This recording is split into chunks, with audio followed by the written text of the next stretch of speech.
بسم اللہ الرحمن الرحیم اعوذ باللہ من الشیطان الرجیم بسم اللہ الرحمن الرحیم الحمد للہ رب العالمین والعاقبۃ للمتقین والجنۃ للموحدین والنار للکافرین والمنافقین والصلاة والسلام علی الامی القرشی الہاشمی المکی المدنی الابتحی مولانا مولا الثقلین جد الحسن والحسین ابی القاسم محمد وآلہ الطیبین الطاہرین المعصومین المظلومین ولعنۃ اللہ علی اعدائہم اجمعین من الآن الی قیام یوم الدین اما بعد۔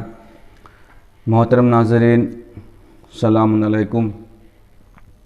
ناظرین، ایک بار پھر آپ کے سامنے حاضر ہونے کا شرف حاصل ہو رہا ہے اور آپ کی خدمت کرنے کا موقع مل رہا ہے۔ جیسا کہ آپ حضرات جانتے ہیں کہ یہ ہمارا سلسلہ عظمت ماہ رمضان کے حوالے سے چل رہا ہے، جس میں ہم خطبہ استقبال ماہ رمضان المبارک کے حوالے سے آپ کے سامنے گفتگو کر رہے ہیں۔ اور کل ہماری گفتگو جو اختتام ہوئی تھی وہ یہاں پر ہوئی تھی کہ پیغمبر نے فرمایا کہ اے لوگو، تم پروردگار عالم کو اگر اس مہینے میں پکارتے ہو تو وہ تمہاری آواز پر لبیک کہتا ہے، اور جب تم پروردگار عالم سے کوئی سوال کرتے ہو، کوئی چیز طلب کرتے ہو تو پروردگار عالم اس مہینے کے صدقے میں ہم کو عطا کرتا ہے۔ یعنی خلاصہ کلام یہ ہے کہ پروردگار عالم ہماری مناجات پر، ہماری دعاؤں پر، ہماری التجا پر لبیک کہتا ہے، انہیں قبول کرتا ہے، اور اگر ہم پروردگار عالم سے کوئی سوال کرتے ہیں، کوئی چیز طلب کرتے ہیں تو پروردگار عالم ہمیں وہ عطا کرتا ہے۔ ناظرین، ہمارے کل تک کی گفتگو یہاں پر پہنچی تھی، اب ہم اپنی آج کی گفتگو کا آغاز کر رہے ہیں۔ اس میں ارشاد ہو رہا ہے کہ ایھا الناس ان انفسکم مرہونۃ باعمالکم، اے لوگو، بے شک تمہارے نفس، تمہاری جان، تمہاری زندگی تمہارے اعمال کی بنا پر گروی رکھی ہوئی ہے۔ یعنی تمہاری زندگی تمہارے اعمال کی بنا پر قید ہو گئی ہے، گروی رکھی ہوئی ہے۔ ففکوھا باستغفارکم، پس تم اپنی اس گروی رکھی ہوئی زندگی کو، قید شدہ زندگی کو، مقید زندگی کو استغفار کے ذریعے آزاد کراؤ۔ یعنی ہماری جو زندگی ہمارے اعمال کی بنا پر قید ہو گئی ہے، جو ہماری زندگی ہمارے اعمال کی بنا پر گروی رکھی ہوئی ہے، ہم اپنی اس گروی شدہ زندگی کو استغفار کے ذریعے رہائی دلائیں، آزادی دلائیں۔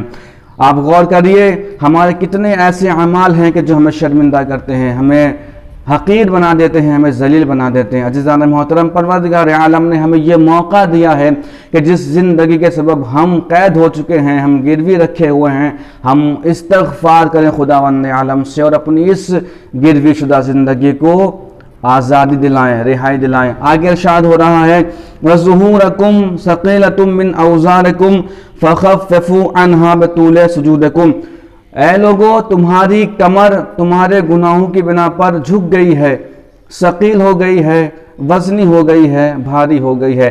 یعنی عزیزان محترم، ہمارے گناہ اتنے زیادہ ہو گئے ہیں کہ ہمارے گناہوں کی بنا پر ہماری کمر، ہماری پیٹھ، ہماری پشت جو ہے وہ سنگین ہو گئی ہے، وزنی ہو گئی ہے۔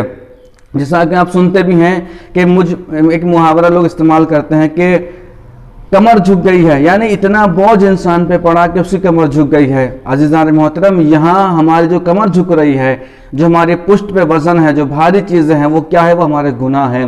تو عزیزان محترم، ہمیں غور کرنا چاہیے کہ ہماری کمر ہمارے گناہوں کی بنا پر نہ جھکے، اور اگر ہماری کمر ہمارے گناہوں کی بنا پر جھک گئی ہے، بھاری ہو گئی ہے، تو رسول فرماتے ہیں کہ فَخَفِّفُوا عَنْهَا بِطُولِ صُجُودِكُمْ، پس اے لوگو، اپنی اس بھاری کمر کو، اس ثقیل کمر کو، اس جھکی ہوئی کمر کو لمبے لمبے سجدوں سے ہلکا کرو.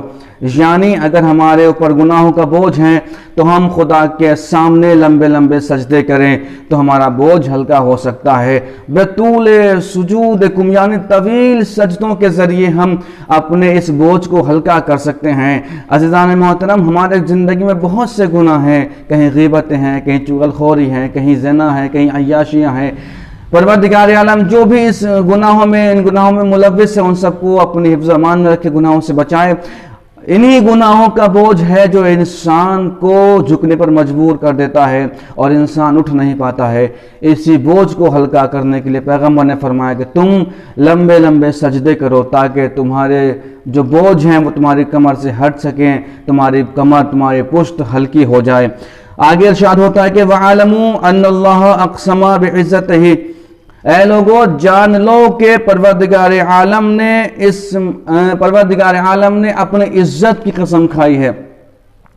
وَعَلَمُوا أَنَّ اللَّهَ أَقْسَمَ بِعِزَّتِهِ أَن لَّا يُعَذِّبَ الْمُصَلِّينَ وَالسَّاجِدِينَ، اے لوگو جان لو کہ بے شک پروردگار عالم نے اس مہینے میں جو نماز پڑھنے والے ہیں، جو سجدہ کرنے والے ہیں، پروردگار عالم نے ان سجدہ کرنے والوں کو، ان نماز پڑھنے والوں کو عذاب سے دور رکھا ہے. یعنی ان پر اللہ عذاب نہیں کرے گا، انہیں عذاب سے نہیں ڈرائے گا.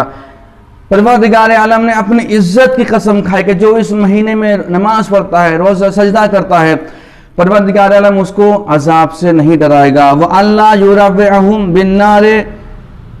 بِالنَّارِ يَوْمَ يَقُومُ النَّاسُ لِرَبِّ الْعَالَمِينَ، اور اے لوگو پروردگار عالم نے اپنی عزت کی قسم کھائی ہے کہ جب پروردگار عالم کی بارگاہ میں سب لوگ کھڑے ہوں گے تو پروردگار عالم نماز پڑھنے والوں کو، سجدہ کرنے والوں کو آتش جہنم کا خوف نہیں دلائے گا. یعنی جس وقت سب مخلوقات یعنی پورے انسان خدا کی بارگاہ میں کھڑے ہوں گے، اس وقت جب پروردگار عالم جہنم کا خوف دلا رہا ہوگا، آتش جہنم کے بارے میں بتا رہا ہوگا، اس وقت وہ افراد اس خوف سے محفوظ رہیں گے جو ماہ رمضان میں نماز پڑھنے والے ہیں، جو سجدہ کرنے والے ہیں. یعنی غور کریے کہ ہمیں اس ماہ رمضان المبارک میں طویل سجدے کرنے چاہیے، یعنی لمبے لمبے سجدے کرنا چاہیے. ہماری کمر کا بوجھ ہلکا ہو جائے گا. ہم اس ماہ مبارک میں، رمضان میں، اس عظیم مہینے میں ہم اپنے آپ کو اللہ کے بارگاہ میں تیار رکھیں، نمازوں کی حالت میں رہیں، سجدہ کرتے رہیں، اس سے استغفار کرتے رہیں. یہ سب جو ہیں اگر ہمارے اعمال ہیں تو ہم خدا کی بارگاہ میں کبھی شرمندہ نہیں ہو سکتے. اور اگر ہم نماز پڑھنے والے ہیں، اس مہینے میں سجدہ کرنے والے ہیں، تو پروردگار عالم نہ ہم کو عذاب سے ڈرائے گا اور نہ آتش جہنم سے ہمیں خوف دلائے گا. عزیزان محترم، آگے ارشاد ہوتا ہے کہ ایھا الناس من فطر منکم صائما مؤمنا فی ھذا الشہر کان لہ بذلک عند اللہ عتق رقبہ ومغفرۃ لما مضی من ذنوبہ. رسول فرماتا کہ اے لوگو جو بھی اس ماہ مبارک رمضان میں اپنے مومن بھائی کو افطار کراتا ہے تو گویا وہ ایک غلام آزاد کرنے کا ثواب حاصل رکھتا ہے. اور کوئی شخص اگر اس مہینے میں اپنے مومن بھائی کو افطار کرا رہا ہے تو اس کے جو ماضی کے گناہ ہیں، جو سابقہ گناہ ہے، وہ گناہوں کی اس کو معافی مل جاتی ہے. آپ غور کریے کہ پروردگار عالم نے ہمیں کتنا موقع دیا ہے. یعنی ایھا الناس من فطر منکم صائما مؤمنا فی ھذا الشہر کان لہ بذلک عند اللہ عتق رقبہ ومغفرۃ لما مضی من ذنوبہ.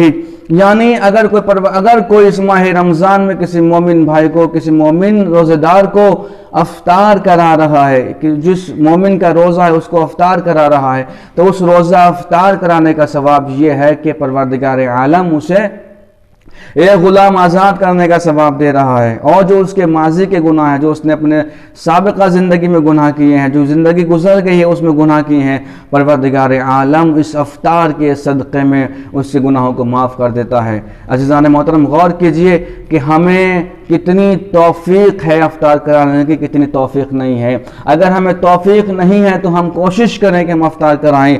قیل یا رسول اللہ صلی اللہ علیہ وآلہ فلیس کلنا یقدر علی ذلک.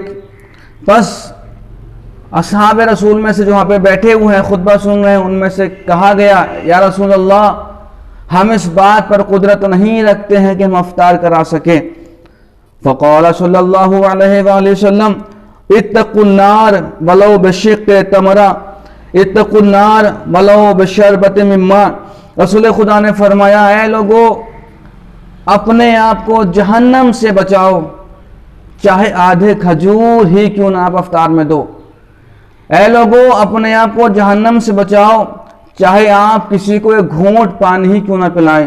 یعنی آپ غور کیجئے کہ اگر ہم کسی روزے دار مومن بھائی کو ایک گھونٹ پانی پلاتے ہیں یا ایک آدھا کھجور ہم اس کو کھلا دیتے ہیں، افطار میں اس کو پیش کر دیتے ہیں، تو سمجھے کہ ہم اپنے آپ کو جہنم سے بچا رہے ہیں، ہم اپنے آپ کو دوزخ سے بچا رہے ہیں۔ پروردگار عالم نے ہمیں کتنا موقع فراہم کیا ہے کہ ہم اپنی زندگی کو جہنم سے بچائیں، ہم اپنے آپ کو جہنم سے بچائیں۔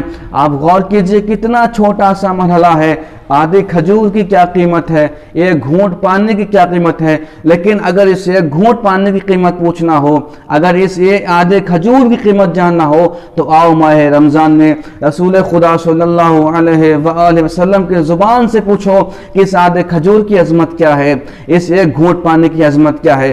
اگر کوئی انسان ماہ مبارک رمضان میں اپنے مومن بھائی روزے دار کو آدھا کھجور بھی افطار کے لیے پیش کرتا ہے تو وہ جہنم سے بچا رہا ہے۔ اگر کوئی اپنے مومن بھائی روزے دار کو ایک گھونٹ پانی پلا رہا ہے تو وہ اپنے آپ کو جہنم سے بچا رہا ہے۔ ناظرین آپ نے غور کیا کہ ماہ رمضان کی عظمت کیا ہے، اور جو حضرات اس ماہ مبارک رمضان میں افطار کراتے ہیں مومنین کو، ان کو کتنا اجر مل رہا ہے۔ اس لیے آپ حضرات زیادہ سے زیادہ کوشش کریں کہ اپنے مومن بھائیوں کا جو روزہ رکھتے ہیں ان کا افطار کرائیں، چاہے وہ کھجور کے ذریعے ہی کیوں نہ ہو، چاہے وہ ایک گھونٹ پانی کے ہی ذریعے کیوں نہ ہو۔ ناظرین ہمارا آج کا حصہ یہیں پہ اختتام ہوتا ہے۔